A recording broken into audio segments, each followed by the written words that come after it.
Welcome to Tenor Tech, where I solve the problems you didn't even know you had.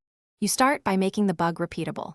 Confirm the exact game version and platform, then load a clean save or isolated stage to reduce variables.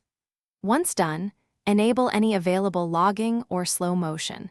This captures timing and state changes that matter. Make sure to record input sequences and frame timings with a phone or capture tool so you can replicate the same conditions. This gives you a reliable baseline and tells you whether the glitch depends on position, inventory, or animation timing. Now you perform the trigger sequence while paying strict attention to timing and positioning. Start from the recorded baseline and execute the input chain exactly, using a metronome or on-screen counter if needed. Small timing windows often make or break the exploit. Once the animation or collision lines up, you should see the bug occur.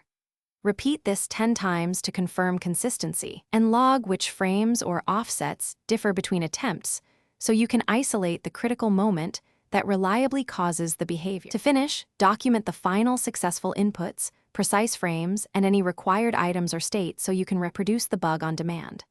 Once done, practice from different starting points to ensure robustness and package the steps into a short checklist. If the bug stops working, make sure to test one variable at a time. Remove an item, change camera angle, then reintroduce it. This isolates the failing factor.